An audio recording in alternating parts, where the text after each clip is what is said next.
Welcome to the Made to Parade podcast, sponsored by the British Drum Company, manufacturers of the Phantom, Regimental Series and Axial Parade drums that look amazing, sound amazing and feel amazing. Alrighty folks, welcome back to another episode of the Made to Parade podcast. You're joining us on episode number 2 of season number 6. Hard to believe this is season 6. And I am delighted today to be joined by Les from the Parkinson Accordion Band. Les, welcome to Made to Parade. Yep, thank you for the invite. I'm glad to be here. Good to have you. And everybody knows my love affair with accordion bands, so I'd say you're quite lucky to be here. Oh dear. No, so Les, why don't we just kick off like we normally do on the podcast? Tell us how you got involved in a band. What kind of sparked the interest? Well, I've actually been in the Parkinson Accordion Band 36 years now. Right. So I have since I was 8 years of age. Giving away my age right now, saying that of course. How I actually got to join the Parkinson Accordion Band. As I say, I joined in 1986. The year before that, you would probably remember the Sharpshooters. Right, okay, yes. They were on the road 1985. I thought they were the best thing since sliced bread. They were doing things that no other band was Well, doing. not fall out over that one. Like. I was 7 at the time and I thought, well, I want to join this band. Uh-huh. And I remember one Saturday afternoon, I had my dad around every bar in East Belfast looking for Stuarty Lee. Oh, that's right. You would probably know Stuarty's a good lad. I mean, literally every single bar in East Belfast. And we got into one bar, you just missed him, he's away here. Right, okay. We eventually caught up with him in the Parkview bar in the Ravenhill Road after an hour of searching for him. Uh-huh. Only to deliver a loud hammer blow to me to say you can't join, you're too young. Right. I was gutted. I have to say I was gutted, you know. But it didn't put me off wanting to join a band, you know, and it just so happened to be we were at a family christening. This was around about October of November of 1985. Right, okay. And there was a guy, a good family friend of ours called Geordie Neal. Right. You probably know Geordie. Geordie was a member of the band for a long time. You know, ill health has restricted him, you know, from now walking with the band and the Orange Order. And my dad just got talking to him, as you do, general chit chat. Of course, the conversation was, "You still in the band, Geordie?" He says, "Aye." He's like, "No chance getting a wee lad in, maybe a wee lad, of course." So this is, as I say, about November time. And Geordie says, "Listen, parading season's over. Leave it about the end of January, start of February. We'll park." This was at my granny's house in Victoria Street, you know. He says, "We'll just park or practice in the Ballincar Band Hall here, just across the street down on the Albert Bridge Road. I'll give you a shout." And true to his word, it was the first week of February. He called in my granny's for me. I was looking forward to this from the right through to the start of February. And I walked in. And, yeah, I'll be honest with you, I wasn't expecting an accordion band at first. I just heard a band and I thought, oh, let's go for that. Aye. I seen the accordions and I was just handed a pair of cymbals and away you go. Away you go. So that was it. That was it. February 1986 and we're in February 2022 and I'm still in the band. Okay. So what do you recall then of that first practice? Obviously walking in for the first time and you're saying they're about being handed a pair of cymbals. What was that like? What were your kind of thoughts and stuff? What was going on in your head?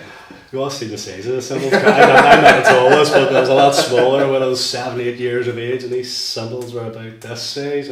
I couldn't get over the size of these cymbals and basically I was just told, right, we're going to have a practice here. Gary here is our lead tip, and Gary is still to this day our lead tip, Gary Kelly. You know, he's been in the band a lot longer than I have. And he says when the rest of them start playing, that's when you start playing the cymbals, keep them beating with the bass drum. You know, that was all fine down at the time, you know, very difficult to, you know, do that there.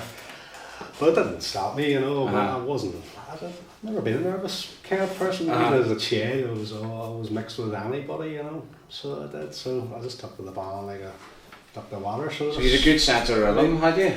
I had. Brilliant. Because I could play the drum from age, you know. So and then the first parade of the year would have been Easter Tuesday, but and they're probably right at the time. I probably wasn't ready to walk, so Sure. it was actually the 1st of July of that year. Right, okay, but you ended up getting out. Was So what was that like then? Talk about the lead up, because obviously if you join a band, first week of February you're joining a band. The parade, maybe, I don't know if Easter was early or late that year, whatever, so you've already missed the potential first walk of the year. You kind of maybe chomping at the bit to get out and stuff like that there. But you finally get 1st of July, because 1st of July is a big night in East Belfast. So talk to me a bit about that then. What was that experience? What can you remember? Well, prior to joining the band, the 1st of July always was my favourite parade as a young child. You know, we used to always stand up towards Clune Place. Right, okay. And watch the parade go by, and it was a fantastic atmosphere, like a carnival type family feel atmosphere, you know. And from then, from I was about 5 or 6, you know, I was just hooked to the band, so I always did want to join one. I didn't know who I wanted to join at the time. As I said previously, when the Sharpshooters hit the road, I thought, well, that's a band for me, but you ended up in the Parkinson. I ended up in the Parkinson, you know, so I don't really know how to describe as an 8-year-old, you know, I was just there in the back. Still to this day, the 1st of July is my favourite parade, you know. And it's the only parade where I get butterflies. Right, okay. I get nervous about it. I don't know why that's I couldn't give you an answer. No, because I was going to ask you that, is there something particular about that? Because I know I've talked to other people about the 1st of July, and they're all, I mean, for me, the 1st of July is the parade of the year for me, you know. I mean, sometimes I have a bit of a toss-up between the 1st of July and Derry Day for me as being one of the 2 best parades of the year, you know. Or last Saturday, this would be the years. my 2 favourite. I always find the 1st of July thing, is it because over time you've come to realise what it's actually about? Yeah, that's the thing you see, and it annoys me when people call it the Mini 12, yeah. It's a psalm. It's the Psalm Remembrance Parade, you know. And I know, and it's one of them things. It's kind of like, but it's interesting how those traditions passed down. But for me, I think it really took on more significance over the years as I started to learn what it actually was commemorating, and then it made the walk past the memorial at the top of the arches, even a wee bit more poignant. You know, it was like, I remember the very first time I did the 1st of July, and when they called for the eyes right, I was like going, what? Well, what is this? I was the same. What is this? And then it's like, and then you're asking, what are we doing that for? And like, that's because the guys. It was a long time before I caught on myself what it was actually about. You know, I was looking around, maybe why are they doing that? You know, I mean, talking about the first July parade, I was so in awe of the crowd. I actually, at times when the band was stopping and marking time, I was that busy looking around. You're walking into people. I was walking into the back of the drummers, you know, and on at least 3 occasions on the first parade, you know, but I finally got used to that, like, you know. I know, it's different, that isn't it? We talk about that all the time on the podcast with people, you know, what it's like, because obviously, I'd say like a broken record here, folks, but it's like, practice doesn't really prepare you for parades at all, like, you know, so that really doesn't, you know. So how long do you spend on the cymbals with the Parkinson before you progress on? For about 3 years I was on the cymbals, so that took me up until I was 11, of course, and they gave me the option of the accordion or the side drum. Right. At 11 years of age, you have a bit of a street cred, a bit of a reputation to worry about, so you rightly chose the side drum. For me, I did try the accordion, Glenn, but still to this day, I have no patience for the button. Listen, you know, accordion, so I opted for the side drum, and I've been between the side drum and the bass drum ever since. You know, right, well, I've been the side drum probably for about 10 straight years in the early 20s then, and for the last 20 years, it's between the side drum and the bass drum. Of the last 2 years, it's been just the bass drum. You know? No worries. So it has, you know. So I don't really mind what I play as long as my band get out on the road. And you're still out there. That's part and parcel of it, isn't it? Now you said there, you were talking there a bit about how you shared a band hall. So you were practicing what would have been the Balmacar Defenders. That's right. Hall on the Albert Bridge Road there. You shared a wee bit more than a band hall. Your uniforms were quite similar at one point, weren't they? That's right. When I first joined the band, they were actually identical uniforms, and for a long time, I never questioned it at the time. You just to put a band uniform on at 8 years old was a great feeling. Happy days, go for it, aye. So it was, and it was through time that I learned that them uniforms did belong to the band card. So the Parkinson bought them second hand, you know. There wasn't an awful lot of money about the days. You just had to make do with what you had. And we got it was 1990 or maybe 1991 that the Parkinson got the first brand new uniform. Right, okay. And it was actually a similar uniform. It was a wee bit lighter blue with the grey collar. And the Glengarry that's hats. Right, that's right. BB hats, you know, back in the day. And then we wore them for about 4 or 5 years, and then progressed on to it was around about 95, 96, the peak white hats were out. We were one of the first bands in Belfast to wear white hats. Right, okay. At the time, you know. Everybody's had it. It was like a marine style uniform. It was a lovely uniform, you know. Good stuff. No, because I remember that. I remember, obviously my first stint with the band with Cat Defenders would have been around about 1990, and they were just finishing off wearing those blue uniforms, because then they moved to the Air Force blue when they got the peak caps and stuff for the first time. I was a cracking uniform, it was, so I really loved that uniform. And but as an 8-year-old kid, wanting to join a band, going from it's the Sharpshooters to Parkinson, what kept you going back? To the Parkinson? What kept you going back to that? You know, just like, was it just I'm not a band and I don't want to make any changes, or was there something about being a member of the Parkinson that hooked you? At the time, you know, I was in it for about a year, then one of my wee friends wanted to join, so wee Freddie, I'll call him wee Freddie, Freddie's about 6 foot something, so he is.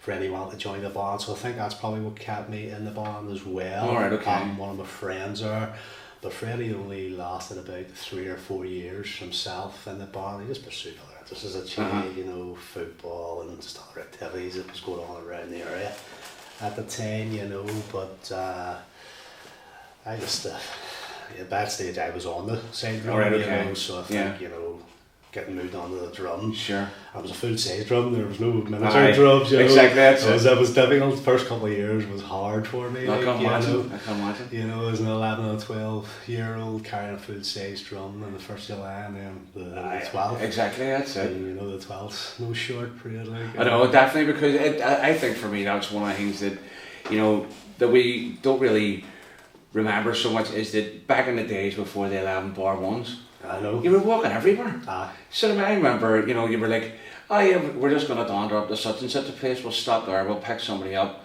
and then we'll walk around. You were just dandering wherever you wanted to. You just had to ring the local police station. And let them know that you were pre. Let them know what you were exactly. doing, they okayed it. And I was like, oh, happy days, we're going everywhere. And you didn't really mind. Now you have to really watch, do we have the street marked on the parade and stuff, you know, it's a different style.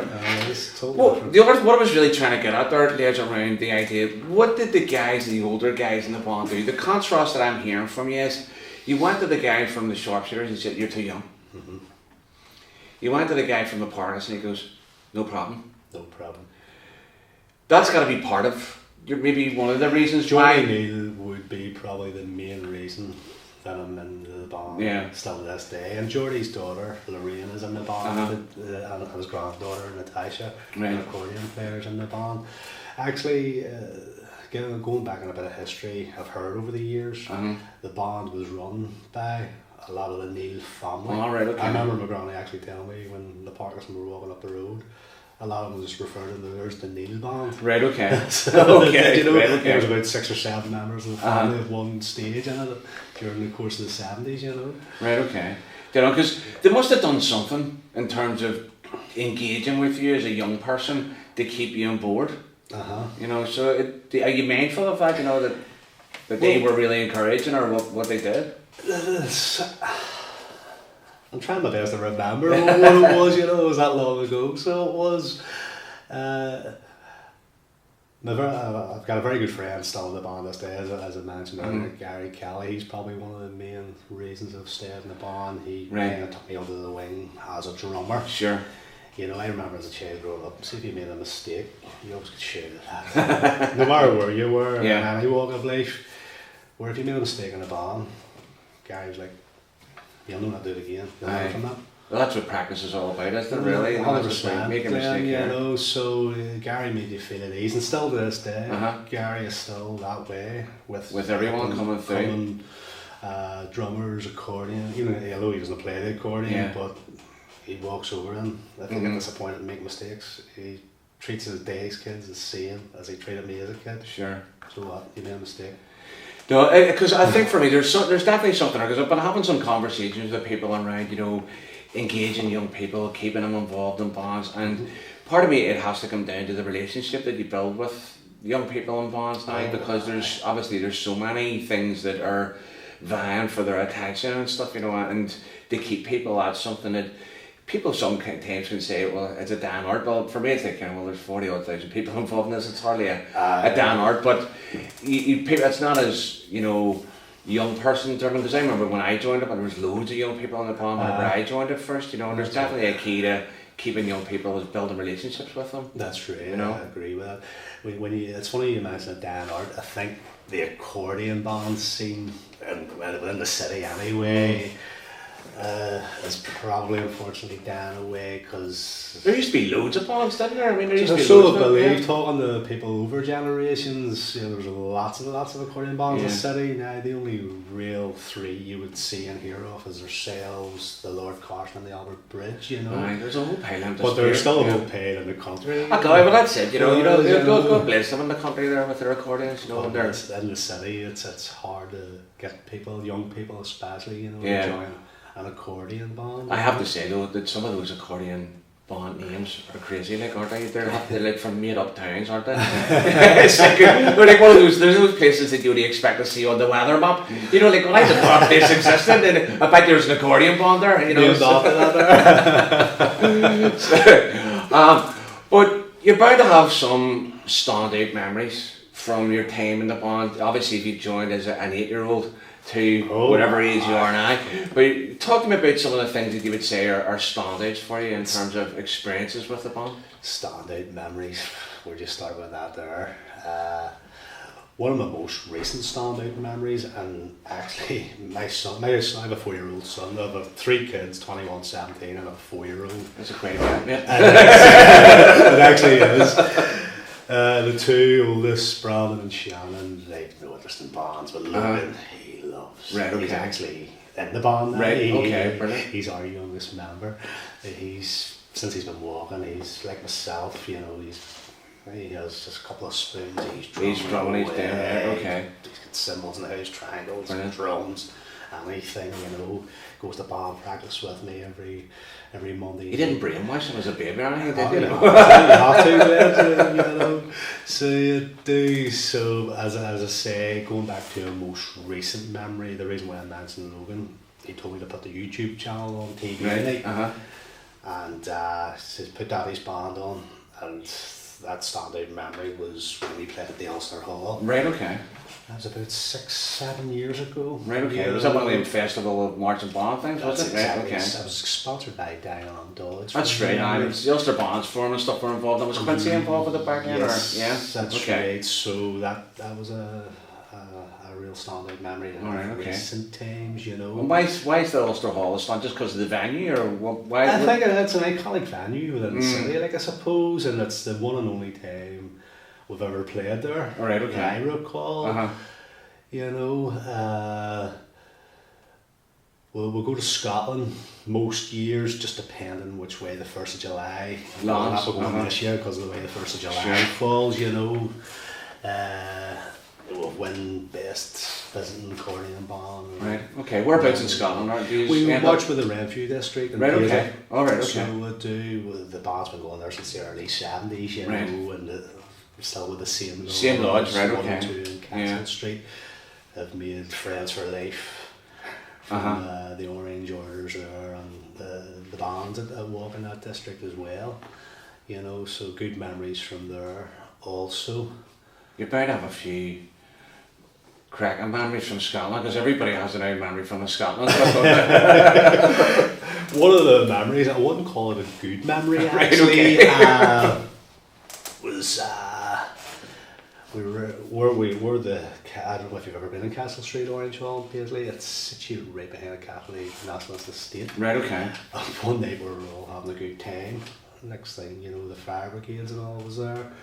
And some of the Nationalist residents took it upon themselves to petrol bomb. No, right, okay. Petrol bomb the place, you Right. know. So, just simply because we're the orange and sure. they're the green and no other reason Reason for for it. it, You know, but well, you look in hindsight and you laugh and you think, oh, we're lucky there. No, well that's it, I know. There's been some rugby scenarios that people have been in regards to that, but there for the grace of God, you know, something else could have been happening there. Well, But I always enjoy the boat ride, you know. that's always good crack though, isn't Yeah, it? it's the one and only time you see each other once a week at the band practice. We would do probably about 10 parades a year. Right, We see okay. each other for a few hours on the parade and that's you to the next practice. But when you go to Scotland, you're going from the Friday to the Sunday. You know, you spend there's a wee bit of time you there. get to know, you know, the band members better, and you become good friends over time as well, and you make the memories. You know. In that time, you know, we had some laughs, and I enjoyed from getting on the boat. Yeah, it's an hour and a half across the Irish Sea, then another hour and a half, 2 hours a drive, but you get a good chat, you get a good Exactly, laugh, you that's get a it. good sing-song going as well, you know. I know. So you do, I know. I remember my first time going across. I thought it was the best thing in the world. Like, you know, this thing going on the boat and like kind of going, people, all the guys having all the older guys with the raking and going that they were, you know, were doing the slagging and all this kind of stuff, and then taking a mick out of people on the boat and everything. It was just, I was just like, oh, this is just unreal. What have I joined? This is the best thing in the world. You know what I mean? So I think I was in the band 2 years before we actually eventually get going. Scotland was 10 the time I actually got going. And I mean, I grew up. I stayed with a couple of and then their kids at the time. We're still friends to this day, you know. I know it's mad how that has changed, doesn't it? Because I remember that you were staying in people's houses, like kind of going, right, kids, you are with these guys half here. the band still doing, some of them have to stay in, you know. Different times now, isn't it? You know, with you especially if you've got younger people with you, you know, it's like right, you really need to be. You're not saying that you don't trust people, but it's just in terms of you know the child protection aspect and stuff like that. You really need to be mindful of it, don't you? Exactly. You know, so obviously you've been a member of a band for a long period of time, Des. What would you say that you've got out of this? What would you say you personally have got out of being a member of a band? Being a member of a band, well, friendship for a start, you know, as I say, as I've been in the band, there's still 2 walking members. Right. The mid to late 80s are still in the band, Gary being one, and Gary's dad, I know Morris. Morris has actually been in the band since 1953. Whoa, right, okay, wow. We were formed, this is our 70th year this Right, year. okay, very good. So, and we're doing a lot of fundraising because we're going for a new uniform also. Very cool. Any scoops you can give us on the uniform, no? What's that? No, you always have to wait till the 1st of July. Alright, so at least we know it's coming in the 1st of July, folks. There you we go. were formed in November of 1952, and Morris joined in March of 1953. Wow. He is, I think he's 83. And he's still walking? He's still walking. And his birthday's on the 12th of July. Wow, what is his birthday's the 12th? 12th of July. Oh my word, what about that? That's unreal, isn't Isn't it? that great? Brilliant, that's a cracking So story. he's still walking to this day with the band. Gary's in the band, and Gary's son Carson is also in the band. So it's a family, a family band. We've got another girl in the band, Angela. Angela's an accordion player. She's been in the band for about, I'd say, approximately 10 years. Right. And 2 of her daughters are in the band also, Jodie and Jade. Jodie's an accordion player. She actually goes with Les McMaster. You probably know yes. So you do. Then Jade plays the side drum. So that's another family. And me and my own son. There's a guy called Darren Carson in the band. Darren was in the band in the early 90s for a few years, and then his career took him elsewhere. Oh, right, okay. But he joined there in the last few years again, and his son and daughter, and also Oh, the right, band. okay. So It's it's a the family element's very It's a good. good family element in the band as well, and I think that's what makes us all, the harmony within the band is great, and that's what makes we're all like a close family all there, you know. And you've got the Steeds as well, James and Adam. Adam leads the band, James plays the side drum. and their other brother Andrew's in the band at one stage too. So you probably know Andrew Steve, he's led about 10 bands in Belfast. Right, That's okay. just technical. He's led that many bands in Belfast, you know. But what's it been like for you guys? Because obviously we talked a wee bit about Dan Art and that kind of stuff. Aye. Obviously the family elements kept that together to some degree, but it's not hard I'm not saying it's not hard, but it's hard keeping a band together. It is actually, and I was talking to a mate of mine who's in a band in East Belfast the other week, and from an outsider point of view, they don't realise there's lots of people who came into bands thinking you just walk in, you play your flute, your drum, your accordion, whatever, and then that's it. They don't realise Everything else that goes along with it. The fundraising element. Yeah. Like this friend I was talking to only about 2 or 3 weeks ago, he's in one of the biggest bands in East Belfast, and he says that costs them about £20,000 a year to keep their band going. On the road, The maintenance of the drums, the flutes, bus trips. Yeah.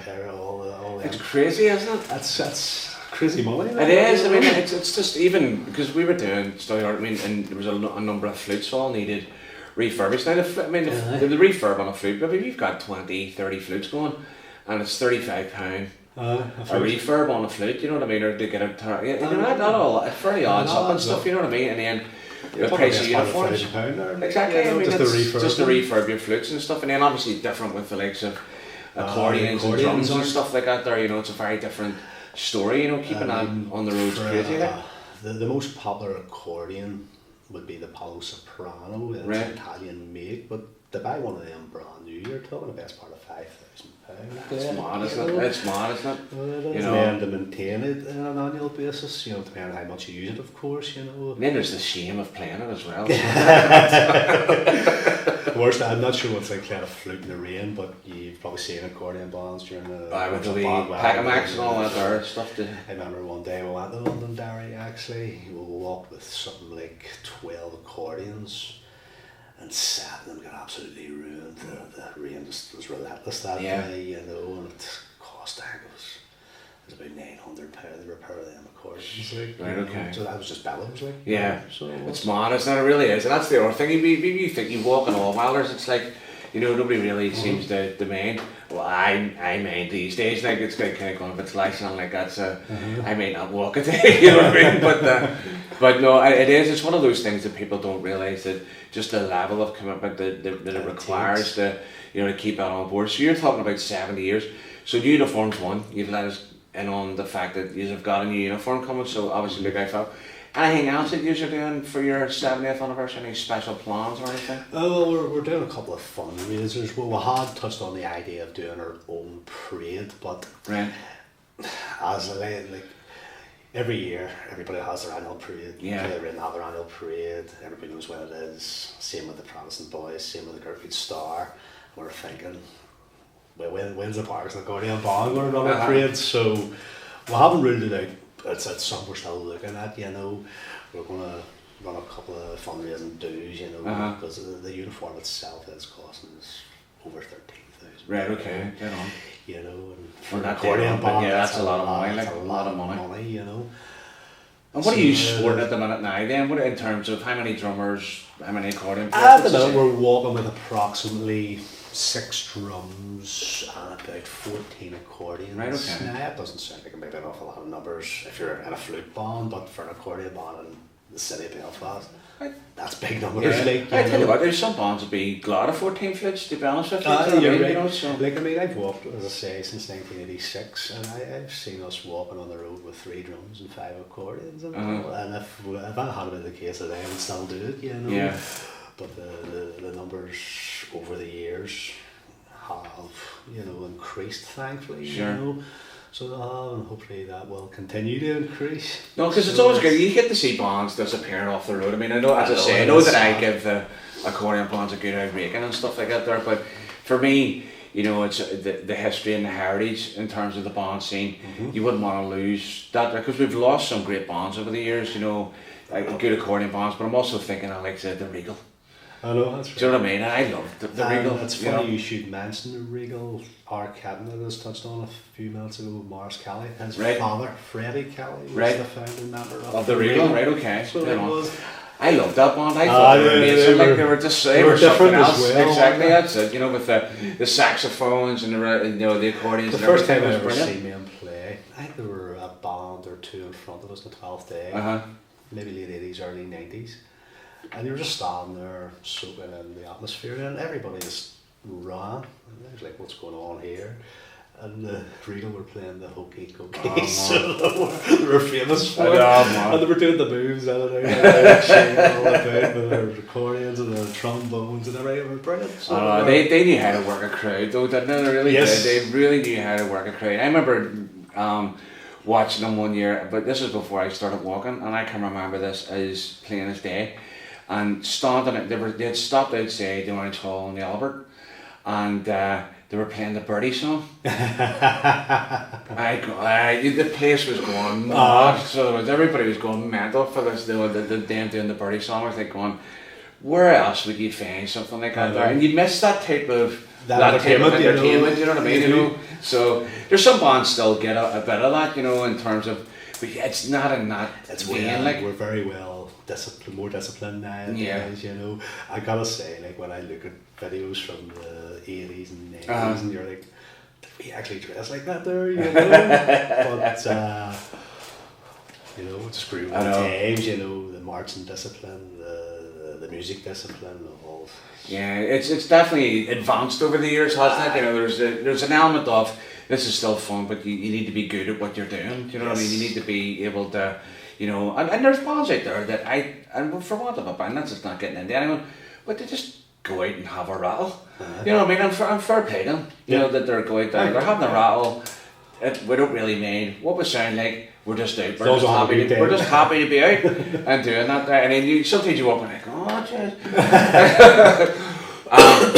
You can get a wee bit snooty, It's like when you think of, and you're saying, I think some of them are a wee bit too serious, it is, But there's elements of that where musical accents is a good thing, and I think it's just whenever we're talking about the idea of sustaining the band scene. Obviously, it's still healthy, but I think there's something about being musically excellent that can draw people to what you're doing.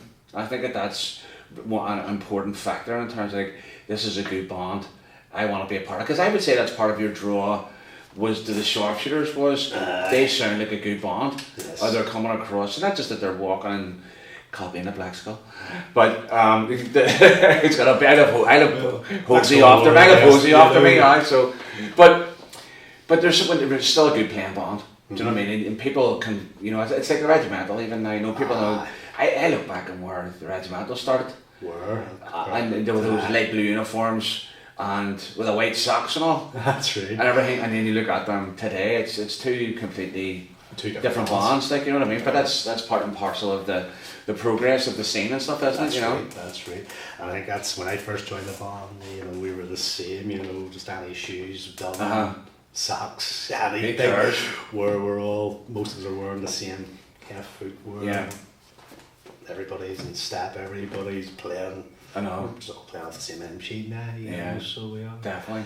No, it is. It's one of them things that it definitely has developed. I know. For me, I always seem to have that. But our band, when I was at the Raven at first, was always kind of keen on listening, trying. It was only really the footwear side of things, but everything else was make sure your shirt's clean, make sure your tag's on right, make sure everything's at least, make sure you're in step, even at that early stage and stuff, and then it kind of graduated, to more, listen, we all need to wear the same shoes, we all need to be, same, maybe, if we're wearing boots, it'll not matter too much whether your socks are white or not, just as long as nobody can see them. You know what I mean? So there was an element of that. So it's, outside of, obviously, you have a love for your own band. Are there any bands that you have a bit of an admiration for, either accordion or other? I like all the bands, I like to see them all do well, but the standout band for me to this day, and only formed very, very recently, is The Loyal. Right, okay. And the main reason, I'm trying to word it here, they were formed in memory of my brother-in-law who was murdered 3 years ago, you know. Yeah. So that was the main reason for them forming up, you know. So yes, that's We soft spot for those guys. Aye. Spot. I tell you what, they're playing rightly, so they are. For that, and they're a good series. They were out there on the 29th there of last month in memory of being its 3rd year anniversary. I don't know what I think it was something like 8 drums. I could be wrong, but I think it was 8 and about maybe 16 to 20 flutes. And they're only 2 years old. Well, they are some plus their colour party, their sidewalkers, their percussion, you know, and they were playing well, they were walking well. Saying that every single one were in other bands, you know, so it was naturally gelled. But they give them their due. They've went a very different route to what you would have maybe have expected. I know what you mean, yes. You know, given where some of the guys have come from and the bands that they came from. For me, whenever I heard it, you know, they were formed up, and I expected to see a particular type of band. And then when I seen them with the old style hats with the plumes and everything, I got there and I was like, kind of going on. They went for a maroon and blue colour. So maroon for me is, like I hear maroon's the colour, like, you know what I mean. So you know, they got their own style, you know, and you hear them coming down. I think everybody has their own, you know, you see somebody walking, you know, by the sound, the way they walk. Oh, that's the loyal comedy, you know, it's the loyal. No, you they know. have. I think they've done well for, you know, the amount of times I've seen them. They've always been playing rightly. You know what I mean. So, what about any particular accordion bands that you're into that you like? I would have an affiliation with the Lord Carson. Right. I've guested with him on a number of occasions over the years, simply because my brother-in-law is in them. He plays the same drum, and my father-in-law, who unfortunately passed away recently, he was in them for a long. He was in them for over 50 years, you know.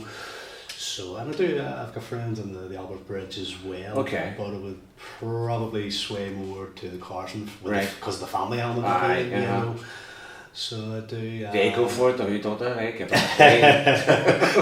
blood and thunder style, you know. So a lot of good men and women in the band, you know. No, you can hear that. I don't know when because they just go, they go biggies, don't they? Like, it's just they kind of go. They're the kind of band, as you say, they just go out and enjoy it. They're having fun, and that's happy days. You know what I mean? And they love it. You can see it on their faces. They absolutely love it. You know. So, you know. Brilliant. And what about some of the senior type accordion bands, the Deloys of this world and all that kind of stuff? For me, part of my own band, are the best. So they are. Well, you I don't know whether you watched Roy's got a loads there in the back, but obviously you came a close second and third in the Meet the Parade Accordion Awards. You see the way I kept at East Belfast? It was the Albert Bridge, the Parkinson. I didn't see that. They did that. I watched the Goofy podcast. I haven't seen it. Aye, so we did an award show just before the end of the year there, and but then it was like it was one of our live streams on YouTube, so you'll get it on the Meet the Parade YouTube channel. Yes. And but what we had on was we did around it, but I was trying to make it like the old band competitions, and we had all the different categories and all that kind of stuff. You know, the way you turned up and there was a guy on the back of a lorry with a microphone and this thing on and all that kind of stuff. That's it. But you just do the parade, you go home. Exactly, you walk up with your trophies. You find out on social media who won the best. Exactly, now you don't even stick around for the trophies and stuff. But we did that, so it was really, for me it was great crack, because it was all about bands that I had seen that year. So Roy was in the background kind of going, but what about this band? What about this band? I didn't see them. so the only accordion bands that I seen that year were was Albert Bridge, yourselves, and obviously I'd been down and seen Deloy a couple of times. But so obviously Deloy took the trophy that night. But it was good deal. I always, because the Albert Bridge for me are an iconic band from East Belfast as well. You know, that those old red plume hats and stuff like that there, and absolutely nearly everybody in East Belfast used to have that LP. My dad still has it to this day. And I have family in Canada who still play it. He just took the words out of my mouth there. Very good. Go ahead, sure. As I said, my dad has one where they're walking in Canada. Some fella, Rob Duncan, saying that name, you know. he was a member of the Albert Bridge, and they apparently emigrated to Canada, Right. and the Albert Bridge walked on Canada, Uh-huh. and obviously they took a uniform and instruments. Took away the thing with them, and he walked with them. It's like my godparents, Anne and Jim Reid. There's video with them on Facebook, and they have all the kids and all dancing around the house, and it's the Albert Bridge Accordion LP on in the background. You're like kind of going like everybody, and their dog had that onward to the field with the Albert Bridge Accordion. I remember my granny. I think it was 1982. It was old. I think it might have been a wee bit older than that. Because I remember it was like a blue cover with a white outline of King Billy on the horse and stuff like that. There was the one that I remember seeing, and my granny always had it on. And it's like, people say, where did your aversion to the accordion come? And why people were playing that? It's see, because it was on all the time. You're like kind of going like, seriously, granny, if you know what else you can play here, you know what I mean? I'll get you a copy of Sharpshooters by Pride of the Raven, you know, they can put that on. And but it was one of those things, and then you have other things, you know, like obviously To the Field and Back with the Miller Memorial was another one of those, you know, the LPs and stuff that everybody's seen to have. But it was like seriously I remember going down and nearly every other house would have been playing the Albert Bridge Accordions LP and stuff. So they always stand out for me because they seem to disappear for a wee bit there, didn't they? And then make a comeback or what? See, they don't do the Belfast 12th now. They haven't done from the mid-80s,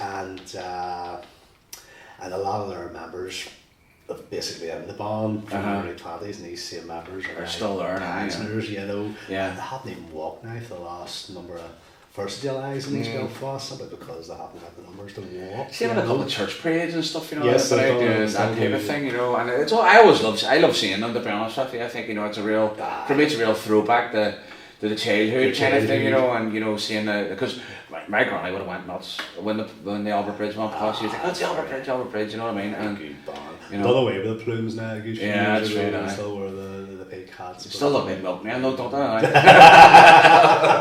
Don't get in trouble. No, if there's anybody from the Albert Bridge watching, seriously, I'd love to have you on. It would be great to feature the Albert on us, you know what I mean? So, and maybe getting somebody in from the Lord Carson as well would be great crack. So Les, in terms of your own history with bands, and you've talked a wee bit about your own experience with bands, you know, what you got out of it. One of the things that I wanted to talk to you about as well was your band was at our parade this year. That's and you took around the Light of Foot. I carried that. The Light of Foot bass drum. Was there a specific rationale behind you wanting to do that? I unfortunately have lost 3 members of my family to suicide. Right. So I have. So that was one of the reasons. Funny you're touching on the mental health kind of side of things. You know, I'm actually doing a sponsored walk here. Right. On the 7th of March. Okay. So I am, and the majority of the pro. I'll tell you what I'm doing. The Monday the 7th of March till the Saturday, I'm walking to the field and back. Right, okay. 6 days. Right. And then each day you're walking the field and back? Ooh, so that's right, 12 a day for 6 days. Right. I'll tell you what made me do it, I'll get in a wee second. On the Sunday I'm going to the Mount Quilqua, you call it. Right. Stairway to Heaven, it's better known as. It's down from Anna, just outside Enniskillen. You know, so all the way up to the peak and back is approximately 7 miles. Okay. Once you get to the stairwell, that's 450 steps up. Right. And I've done it before, and so that's why I'm not about touching why I'm doing what I'm doing. As I say, I've lost 3 members to suicide. One as recently as September 2020, where a cousin of mine who was only 25, he took his own life. And on his year anniversary, we decided, about 20 of our family members and friends, to go up to the Stairway to Heaven in his memory, let off balloons and stuff. It was tough going, I'm sure, not gonna lie, you know, it was tough going. And somebody did say to me, would you do that again? I said I wouldn't do it just for the sake of doing it, I would do it for a cause. Sure. And then only 2 weeks later, I walked with the Light of Foot bass drum. So that's where I got the idea. I would like to do something here to raise awareness for mental health. And Light of Foot is started by wee Billy Gray. So you do. So I got in touch with Billy and says, listen, this is what I want to do. He says, I no problem. You know. Brilliant. He says, anything you need, just give me a shout. So, well, I was actually on Facebook with them earlier, getting more information off them. So the way it's going to work, I'm going doing 6 12th of July's here. Right. Then finishing the week off by going up the stairway to heaven and back again. I'm still working, like I work night shifts. Right, so okay. on the back of my night shift, I get home, drink about half a dozen coffees, and then walk to the field, back and then go to bed for a few hours for the 6 days, you know. So the majority of the proceeds I'm going to be raising is going to go to Light of Food. Okay. The small proportion is going to go to the band, simply because we're fundraising for that new uniform, you know. So that was actually Angela out of the band. She got in touch with somebody in the raid and says we would like to carry the bass drum to Parkinson, our member is, you know, it's a subject close to his heart. So. Yeah, definitely, because I seen you up there and you were getting your photograph taken with wee hosey and stuff and all, because there was a fair representation. We were all there on that there, so taking a photograph. Yeah, so we had obviously the guys from Light of Food were out, whenever the Raven walked the route themselves, did the banner out the front for the band. I just thought with obviously the money from that charity parade going to Light of Food as well, we thought it would have been a great idea to have it was 2 or 3 bass drums there. I think they all got taken that night, you know what I mean? So, I've seen the Raising Tully Cornet took one as well, I think so. Yes. Another Raising Sons definitely took one. You know, but so it was good. So I wanted to ask, because obviously I knew there was a reason why you were very intent on you know taking the drum around with you, and I appreciate you sharing her. It's not always easy. No, it's hard, yeah. You know? No, I get choked up thinking about it too. But no, I appreciate that, and I think that's again. There's something else in regards to the band scene, because what you've just talked about. Listen, I'm about to do this fundraising event. I'm working a job, but I'm doing this, and I'm raising money for other people, and that's part and parcel of the band scene. It happens day in, day out. And people are doing this on a regular basis. It was Darzo was on with me the other day. They're talking about stuff, you know. This is the positive side. People don't see as well the amount of charity work the Bands Men and the Orange Men and Women do. You know, for various charities, as you say, on a daily basis. You know, raise tens of thousands like every year. It's probably goes into the millions, to be honest with you. You know what I mean? It's in terms of the charity giving, but it's definitely a key one. And it's not that you do it, and I say this regularly as well. It's not that you're doing it to get recognition, but I think whenever there's such a negative narrative at times, that it's important that we highlight, you know, well listen, we're doing some good stuff here, you know what I mean? So you can't throw the baby out with the bathwater here, you know. There's a lot of really good stuff happening with people, and a lot of dedicated people putting a lot of time into causes and efforts, and some of the stuff that's going on, you don't even know that it's happening, you know. It's just I just, for me, every year the band scene blows me away with that type of stuff, you know. And you hear about even like a last minute thing, I think at the 12th, about the wee yellow ribbons and stuff that people were wearing, you know, for wee Poppy or whatever. Yes, you know, so there's always something like that going on. I think that's one of the most precious things about the band scene is the effort and the help that they do give to people. There's people who'll be there, drop up a hat, you need something, we're there for you. I think that's amazing. And that's what I've noticed now, more so in the last load of years. I remember maybe it was my mindset as a child growing up. There still is a bit of rivalry, you know, within the band scene, but and they've done their own thing. But now it's, as you said, a drop of a hat. You know, if my band's stuck, you know, I know if we made a few calls to your own band or other bands, not a problem. I'll help you. We'll do what we can. You know. I think that collaborative thing's really developed. As you say, over the last 30 years, people seem more willing to help each other. And I think it's a great thing. Yes. No, rivalries are good. You know, you strive to get better as a result of that type of stuff. But I think the collaborative thing is also key to sustaining the band scene, because that's a bit giving back to each other. So it's not just about, here we are, look at us, that'll be great, but here we are, we're helping people out, we're helping each other out, you know, and that's the way it should be. Yeah, you know? definitely, that should be the way it is. So let's just maybe, in terms of maybe just, you know, finishing off then, if you were trying to explain the band scene to somebody who hadn't a clue about it, what would you tell them? That was a question I was getting stuck on. Idea. Again, I would touch on the charity. Right, okay. You know, as a big positive, you know, we're not just how would I word it? You know, we're not just these boys that walk the streets, do what we want, do as we please. That seems to be a perception from some people. You know, invite them in, you know, and say like, this is who we are, this is what we do. You know, we're just ordinary men and women, and this is a hobby for us. You know, and this is the work we do. You know, and we touched on charities, you know, and it's not just a couple of pounds. It's a lot of money and stuff, tens of thousands of various charities that help all these people over the years. You know, that's no worries, it's a hard one to explain. It is, you know, to somebody, as you say, doesn't have a clue.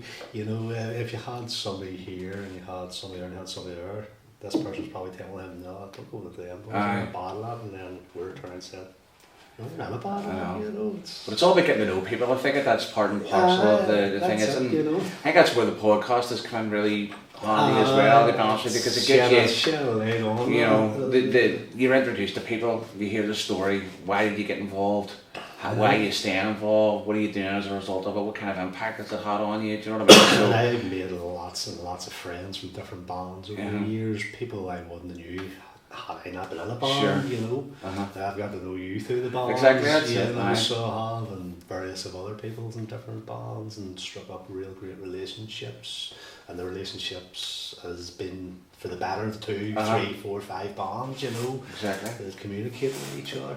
Yeah. So okay, good stuff. You know, so that's it. Probably a half-decent explanation as well, good stuff. you know. And you've an other connection with me and being the Prey as well. We were doing this live stream thing we were talking about there, I think, and me and Roy were both sporting our pint glasses with the Made the Prey logo on them, so you got tied on your glasses, your Made the Prey logo, that's right. So it is. So I forgot about that.